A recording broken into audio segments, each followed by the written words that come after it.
नमस्कार दोस्तों, मैं आपका एस्ट्रोलॉजर और गाइड विजय गोयल बोल रहा हूँ। आज का टॉपिक है बुध खाना नंबर 5, लाल किताब 1941, पेज 139। इसमें जो लिखा हुआ है पहली लाइन वो आशिया को इंडिकेट करती है। जैसा हम जानते हैं कि खाना नंबर 5 जो है वो सूरज की ज़मीन है और बृहस्पति का पक्का घर है। अब हम बुध खाना नंबर 5 का जो पहला शब्द जो पहली लाइन में लिखा हुआ है वो है बांस। बांस यानी बैम्बू स्टिक जो होती है, बैम्बू।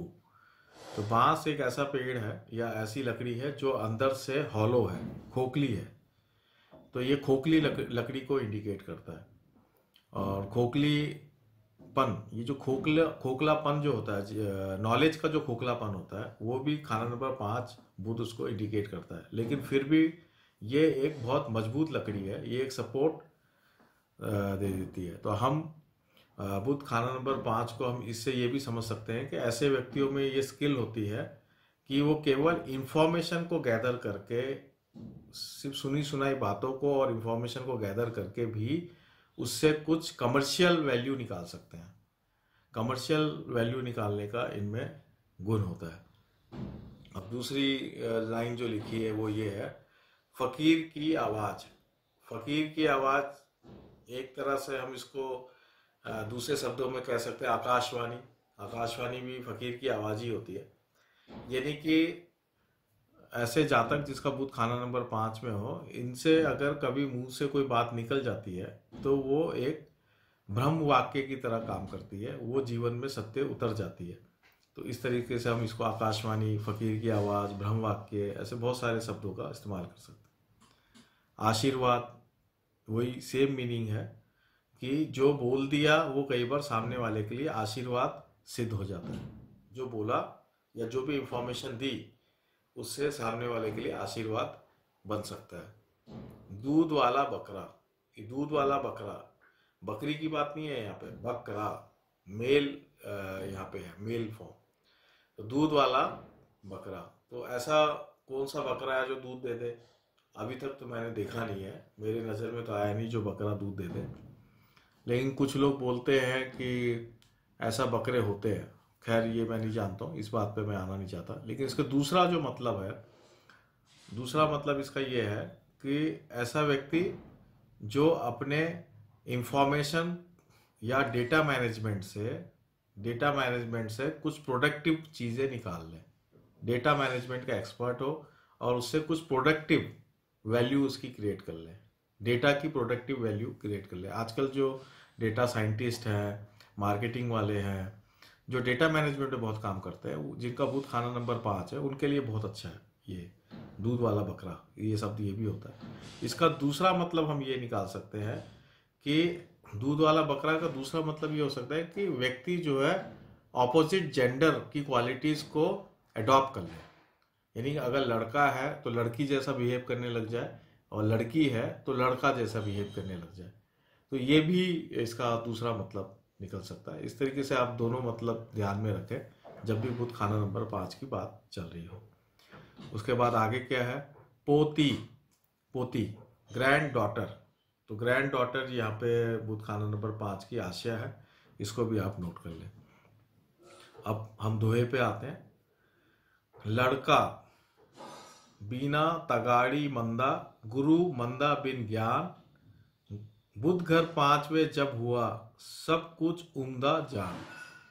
तो यहाँ पे लड़का बिन तगाड़ी मंदा, तो ये जो लड़का बिला तगाड़ी मंदा, तगाड़ी है, बिला तगाड़ी, तगाड़ी जो होता है, या ये बिल्ला या बिला ऐसा कुछ होगा। जो आपने कई बार देखा होगा कि औरतों का सर में जो एक गहना होता है, जो एक गोल गोल सा यहाँ पे एक गहना लगा हुआ होता है, आभूषण होता है, जो सोने का या चांदी का होता है। पहले के टाइम में तो बहुत ज़्यादा चलता था। उसको तगाड़ी, है ना, तड़ागी, तड़ागी है ये, तड़ागी बोलते हैं उसको, तड़ागी बोलते हैं। और बिला तड़ागी, तो वो शब्द शायद उसी का ही है, बिला तड़ागी। तो लड़का बिला तड़ागी बंदा, लड़का यहाँ पे सूरज को बोला है। यहाँ पे क्लियर कट मेंशन है कि लड़का को सूरज को यहाँ लड़का बोला है। कई बार हम लाल किताब के अंदर मैक्सिमम टाइम में लड़का जो है उसके लिए केतु शब्द आया है। लेकिन इधर में लड़का के लिए सूरज का शब्द आया। तो इस बात को नोट कर ले, बहुत इंपॉर्टेंट बात है कि लड़का शब्द जो है वो केतु से भी होता है और सूरज से भी होता है। तो ये बात यहाँ पे एक बात आती है। तो लड़का बिला तड़ागी मंदा, यानी कि सूरज बिना बुध के मंदा होता है, और गुरु मंदा बिन ज्ञान, और वैसे ही गुरु जो है ज्ञान के बिना मंदा होता है। तो गुरु का मतलब यहाँ बृहस्पति है और ज्ञान का मतलब यहाँ पे सूरज है। यहाँ पे ज्ञान को लड़का भी माना, सूरज को लड़का भी माना है और सूरज को ज्ञान भी माना है। बुध घर 5वें जब हुआ सब कुछ उम्दा जान, यानी बुध जब 5वें घर में आ जाता है तो क्योंकि वो सूरज की जमीन है और बृहस्पति का पक्का घर है, तो ये दोनों अच्छे हो जाते हैं, सूरज भी अच्छा हो जाता है, बृहस्पति भी अच्छा हो जाता है। ये बात यहाँ पे बताई है, राइट। अब आगे अपन चल रहे हैं। बुध घर 5वें जब हुआ सब कुछ उम्दा जान, यानी बुध जब 5वें में आ गया तो दोनों अच्छे हो जाते हैं, सूरज और बृहस्पति। बुध घर पहले 5वें, सूरज को परिवार, बारिश धन की हो रही, दिन ना गुजरे चार। यानी अगर बुध पहले घर में हो और 5वें घर में हो, जो कि सूरज का पहला घर जो है उच्च है और सूरज का अपना घर है 5, इस दोनों सूरज के घर के अंदर जब भी बुध होता है तो बारिश धन की हो रही, दिन ना गुजरे चार, यानी कुछ ही दिनों में धन की बारिश घर में होने लग जाती है, कुछ ही दिनों में धन वर्षा का योग बन जाता है। ये बात इसमें बताई है। तो ये आगे चलते हैं। चंद्र हो या नर ग्रह बैठे 9 3 11, चंद्र हो या नर ग्रह बैठे 9 3 11, बुध आ निकले 5वें, बाबे पोते तारा। तो बाबे पोते तारा यानी बाबा और पोतों को तार देता है, एक तो ये इसमें शब्द है। लेकिन चंद्र हो या नर ग्रह यानी चंद्रमा और कोई भी नर ग्रह यानी जैसे सूरज नर ग्रह है, मंगल नर ग्रह है, तो नर ग्रह या चंद्रमा कहाँ पे हो, 9 3 और 11, 3 भाव बताए हैं, 9 3 और 11। तो मैं बार बार ये बताता हूँ कि लाल किताब के अंदर 3 5 और 9 11 कनेक्टेड है, आपस में कनेक्टेड है। इनमें कोई भी प्लैनेट होंगे तो ये आपस में एक दूसरे को इफेक्ट करेंगे। तो वही बात बताइए यहाँ पे कि चंद्र या नर ग्रह अगर 9 3 11 में होते हैं तो बुध आ निकले 5वें, बुध आ निकले 5वें, बाबा पोते त्यारा, यानी कि उसके या तो 5 लड़कियां होती है या 5वीं लड़की पैदा होती है, या तो 5 लड़कियां होती हैं, लगातार 5 लड़कियां होंगी, या 5वीं यानी 4 लड़कों के बाद एक लड़की, या 4 संतान के बाद एक लड़की जरूर होगी। ये इसमें लिखा हुआ। जो खैर आजकल इतने बच्चे होते ही नहीं है, आजकल 2 बच्चों से ज़्यादा तो कोई करता ही नहीं है। हिंदू फैमिलीज में तो बिल्कुल भी ऐसा रिवाज नहीं है, बाकी और जगह तो मेरे को आइडिया नहीं है। लेकिन ये इसको हम ज़्यादा पुराने कुंडलियों में आजमा के हम इस सूत्र को देख सकते हैं। आगे क्या लिखा है वो देखते हैं।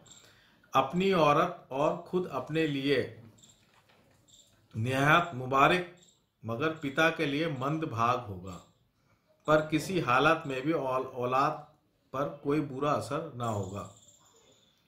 इसमें ये लिखा है कि खुद के लिए बुध खाना नंबर 5 खुद के लिए बिल्कुल अच्छा है, अपनी औरत के लिए भी बहुत अच्छा है, यानी शुक्र के लिए भी बुध खाना नंबर 5 बहुत अच्छा है, मगर पिता के लिए मंद भाग होगा। लेकिन पिता के लिए मंद भाग होगा, तो पिता के लिए मंद भाग का होगा क्योंकि बृहस्पति और बुध में बनती नहीं है। बृहस्पति लाल किताब में पिता का कारक बोला है, तो इसलिए जब बुध बृहस्पति पक्के घर में आता है तो पिता के लिए गड़बड़ होता है। हम बार बार अभी तक जो पढ़ रहे हैं कि बुध बार बार हर जगह लिखा है कि पिता के लिए गड़बड़ होता है, लेकिन यहाँ पे कैसे गड़बड़ है ये समझने की बात है। तो यहाँ मंद भाग, पिता के लिए मंद भाग, पिता तो यहाँ पे जो चीज आई है कि नॉर्मली ये देखा गया है कि बुध अगर खाना नंबर 5 में होता है तो पिता को ब्रेन स्ट्रोक होता है, यानी कि दिमाग में जो टिश्यू होते हैं, जो नर्व्स होते हैं, नसें जो होती हैं, या तो उसमें कई बार ब्लॉकेज हो जाती है या वो डैमेज हो जाती है, किसी भी तरीके से डैमेज हो जाती है। तो दिमाग की नसों में डैमेज होने से या तो कई बार लोगों को पैरालिसिस हो जाता है, या सिमिलर उसी तरह का कुछ ना कुछ शरीर के दूसरे अंगों में कोई ना कोई प्रॉब्लम आ जाती है, जैसे कई बार कांपने लग जाता है शरीर। तो इस तरीके से कोई ना कोई प्रॉब्लम आ जाती है, किसको, पिता को। ये देखने में आया है, तो ये आप भी चेक कर सकते हैं। ये जो मंद भाग है ये पिता का बुध खराब हो जाता है, इसका मतलब ये है कि पिता का जो बुध है वो खराब हो जाता है यहाँ पे, है ना। पर किसी हालत में औलाद को कोई बुरा असर नहीं देगा, लेकिन औलाद का असर यहाँ अच्छा रहेगा।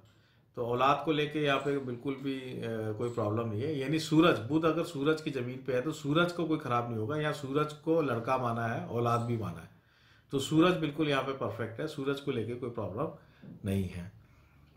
बल्कि बाकी 5 बचने वाले मकान की किस्मत का साथ होगा या इसका घर गऊ घाट होगा।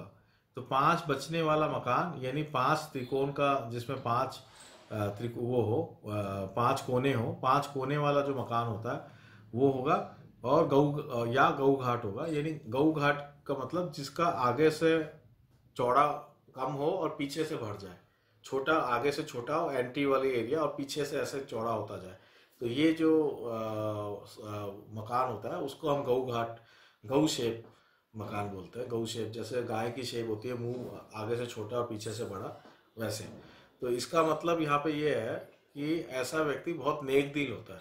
गऊ घाट का मतलब मकान उसका गऊ घाट जैसा होगा, बहुत नेक दिल होगा। ये मंगल नेक की निशानी है। जब भी बुध खाना नंबर 5 में आता है, सूर्य के घर में आता है, तो सूर्य बुध जब भी आपस में मिलेंगे तो मंगल नेक हो जाएगा।